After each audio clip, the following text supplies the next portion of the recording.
नमस्कार, मैं अंजलि मिश्रा। स्वागत है आपका द न्यूज में। आपको बता दें कि एसएससी घोटाले में लगातार सीबीआई की बड़ी कार्रवाई देखने के लिए मिल रही है। आज सुबह एक विधायक को, टीएमसी विधायक को गिरफ्तार किया गया, तो इसके तुरंत बाद अब सीबीआई ने ममता बनर्जी के भतीजे अभिषेक बैनर्जी को समन जारी कर दिया है। जी हाँ, बिल्कुल सही सुना आपने, ममता बनर्जी के भतीजे।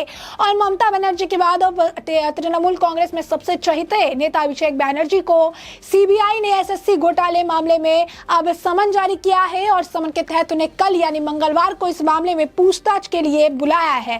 और ये इस वक्त एक बड़ी अपडेट जो है इस मामले में निकलकर सामने आ रही है, क्योंकि एसएससी घोटाले में जितने राज खुल रहे हैं, जितने आप कह सकते हैं कि परतें हट रही है, उतने ही ज्यादा तृणमूल कांग्रेस के नेताओं के, बड़े नेताओं के नाम निकलकर सामने आ रही हैं। जैसा कि हमने आपको बताया था कि पार्थ चैटर्जी पूरी पार्टी में ममता बनर्जी, अभिषेक बैनर्जी के बाद तीसरे नंबर ऐसे जो है नेता थे जो कि काफी ज्यादा पॉपुलर और काफी रसूख वाले नेता थे। उनको काफी पहचान थी, टीएमसी में काफी बड़ा उनका सम्मान था, काफी लोग उन्हें मानते थे। अब ऐसे में जब पार्थ चैटर्जी की गिरफ्तारी हुई और मामले की जांच आगे बढ़ती गई तो एसएससी घोटाले में कई सारे राज खुलते गए। इसके बाद अर्पिता मुखर्जी उनके करीबी, और इसके बाद लगातार एक के बाद एक गिरफ्तारियां हो रही हैं। और आज सुबह ही टीएमसी के एक और विधायक को इस मामले में गिरफ्तार किया गया और ये कहा गया कि वो एक ऐसी कड़ी है जो इस पूरे मामले में सबसे ज्यादा इन्वॉल्व है, क्योंकि जो घोटाला हो रहा था इसमें पैसे की डीलिंग वो एमएलए यानी टीएमसी के जो एमएलए था वही वो कर रहा था, वो विधायक जो है वही कर रहा था। अब ऐसे में उस विधायक की गिरफ्तारी आज सुबह 5:30 बजे हुई और आज दोपहर होते होते अभिषेक बैनर्जी को भी सीबीआई द्वारा इस मामले में समन जारी कर दिया गया है और कल यानी मंगलवार को उन्हें पूछताछ के लिए बुलाया गया है, ताकि इस मामले में और ज्यादा क्लैरिटी देखने के लिए मिले। अब ऐसे में सीबीआई ने बंगाल शिक्षक भर्ती घोटाले मामले में तृणमूल कांग्रेस सांसद अभिषेक बैनर्जी को समन भेजा है और उन्हें कल पूछताछ के लिए बुलाया है। तो वहीं दूसरी तरफ जो है सुप्रीम कोर्ट से उन्हें कल ही सुबह कलकत्ता हाईकोर्ट के उस आदेश पर रोक लगा दिया था, जिसमें पश्चिम बंगाल की जो पुलिस भर्ती घोटाले की जांच कर रहे सीबीआई और ईडी के अधिकारियों के खिलाफ प्राथमिकी दर्ज नहीं करने का भी उन्होंने निर्देश दिया था। निकल उन्हें जो है सुप्रीम कोर्ट से राहत थी, तो आज अगर आप देखेंगे तो तुरंत सीबीआई का समन है। सूत्रों के मुताबिक सुप्रीम कोर्ट के आदेश का कथित तौर पर उल्लंघन करने के लिए टीएमसी सांसद अभिषेक बैनर्जी अदालत की अवमानना का केस भी दर्ज कर सकते हैं। बता दें कि पश्चिम बंगाल में शिक्षा भर्ती घोटाले की सीबीआई और ईडी जांच कर रही है और इस केस में टीएमसी के 3 विधायक पार्थ चैटर्जी, माणिक भट्टाचार्य और जीवन कृष्ण साहा, जिसकी आज ही गिरफ्तारी हुई है।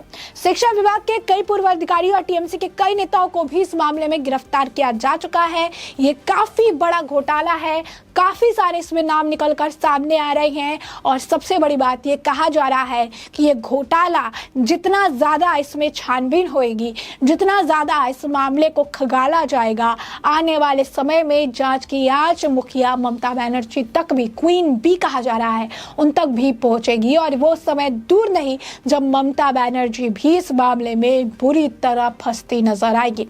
तो स्पष्ट तौर पर अगर आप देखेंगे तो इस मामले में कई बड़ी गिरफ्तारी होने के भी चांसेस बताए जा रहे हैं। और अब इसी से अंदाजा लगा लीजिए कि पार्थ चैटर्जी के बाद दूसरे सबसे जो आप कह सकते हैं कि सुख वाले नेता अभिषेक बैनर्जी को इस मामले में सीबीआई ने समन जारी कर दिया है। और अगर अगला नंबर इस मामले में होगा तो वो किसका हो सकता है, क्योंकि एक तरफ आप देख सकते हैं कि दिल्ली में भी काफी खींचतान जारी है। सीबीआई जो है उन्होंने अरविंद केजरीवाल से भी पूछताछ की है। अब दूसरी तरफ देखिए कि बंगाल में भी यही हाल देखने के लिए मिल रहा है। बंगाल में भी घोटाले की जांच तेज पर है और सीबीआई अपने हिसाब से कार्रवाई लगातार कर रही है और इस मामले में आप देखिए कि बड़ी गिरफ्तारी आने वाले समय में हो सकती है। अब ऐसे में क्या है ये पूरा मामला, यानी ये घोटाला जो है ये कौन सा घोटाला है, कितने दिनों का ये घोटाला है, किस तरीके से इस मामले में जो है इनका नाम निकलकर सामने आ रहा है। तो बता दें घोटाला 2014 का है। तब पश्चिम बंगाल स्कूल सर्विस कमीशन यानी एसएससी ने पश्चिम बंगाल के सरकारी स्कूलों में शिक्षकों की भर्ती निकाली थी और यह भर्ती प्रक्रिया 2016 तक में शुरू हुई थी। उस वक्त पार्थ चैटर्जी जो थे वो शिक्षा मंत्री थे। इस मामले में गड़बड़ी की कई शिकायतें कोलकाता हाईकोर्ट में दाखिल की गई। याचिकाकर्ता का यह आरोप था कि जिन उम्मीदवारों के नंबर कम थे उन्हें मेरिट लिस्ट में ऊपर का स्थान दिया गया। इतना ही नहीं, कुछ शिकायतें ऐसी भी थी जिनमें यह कहा गया कि कुछ उम्मीदवारों का मेरिट लिस्ट में नाम न होने पर भी उन्हें नौकरी दे दी गई है। याचिकाकर्ताओं ने यह भी दावा किया कि कुछ ऐसे भी उम्मीदवारों को नौकरी दी गई जिन्होंने टीईटी परीक्षा पास ही नहीं की थी, जबकि राज्य के शिक्षा भर्ती के लिए टीईटी की परीक्षा जो है पास होना अनिवार्य है।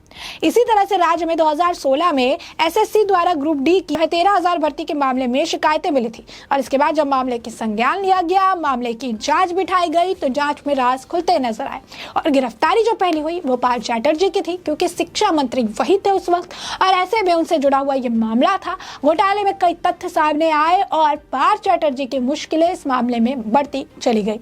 एक के बाद एक गिरफ्तारियां, एक के बाद एक खुलासे, एक के बाद एक पैसों के पहाड़ मिलते हुए नजर आए और आज के डेट में सीबीआई इस मामले की गहन जांच कर रही है और जांच की आज ममता बनर्जी तक पहुंचने के भी आसार बताए जा रहे हैं और इसकी शुरुआत भी अब हो चुकी है। पहला गिरफ्तारी का नंबर पार्थ चैटर्जी, इसके बाद माणिक का और इसके बाद अब आप देख सकते हैं कि और एक विधायक जो है उनकी भी आज सुबह ही गिरफ्तारी हुई है और अब इस मामले में अभिषेक बैनर्जी को भी सीबीआई द्वारा समन जारी कर दिया गया है। यानी वो वक्त दूर नहीं जब आने वाले समय में अभिषेक बैनर्जी की भी मुश्किलें इस मामले में बढ़ती हुई नजर आएगी और आने वाले समय में अभिषेक बैनर्जी से भी सीबीआई इस मामले को लेकर कई सारे पूछताछ कर सकती है।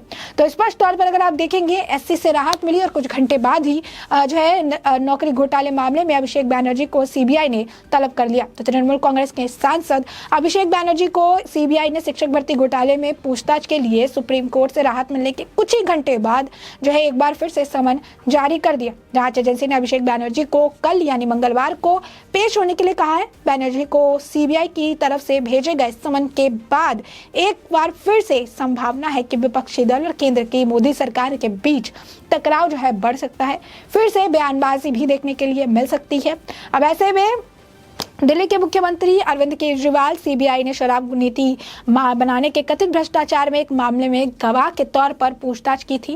पिछले महीने प्रधानमंत्री नरेंद्र मोदी को लिखे एक पत्र में विपक्षी नेताओं ने आरोप लगाया था कि उनकी सरकार जो है झूठे मामले में जो है मामलों के साथ जानबूझकर केंद्रीय एजेंसियों को उनके पीछे भेज रही है। और अब जिस तरीके से अभिषेक बैनर्जी को इस मामले में बुलाया गया है पूछताछ के लिए, अब यह देखना दिलचस्प होगा कि कल अभिषेक बैनर्जी से इस मामले में क्या कुछ पूछताछ की जाती है, कितने सवाल दागे जाते हैं और क्या कुछ अपडेट निकलकर सामने आएगी जिससे कि हम आपको अपडेट रखेंगे। हमने आपको ये जो पूरा मामला है ये बड़े विस्तार से बताया है कि पूरा मामला क्या है, किस तरीके से अभिषेक बैनर्जी को इस पूरे मामले में पूछताछ के लिए यानी एसएससी जो घोटाला है और इस घोटाले में पूछताछ के लिए बुलाया गया है। कल यानी मंगलवार को उन्हें बुलाया गया है सीबीआई द्वारा और एक तरफ आप देखिए सुप्रीम कोर्ट से उन्हें राहत मिली थी। कलकत्ता हाई कोर्ट के जो बयान थे, कलकत्ता हाई कोर्ट द्वारा जो फैसला था उस पर स्टे लगाया था सुप्रीम कोर्ट ने और आज अभिषेक बैनर्जी को समन जारी कर दिया गया है और कल उनसे पूछताछ होगी। कल यानी मंगलवार को अब सीबीआई उनसे इस मामले में यानी एसएससी घोटाले मामले में, शिक्षक भर्ती घोटाले मामले में पूछताछ करने वाली है। अब ऐसे में कल अभिषेक बैनर्जी से क्या कुछ पूछताछ की जाती है, कितने सारे सवाल जो है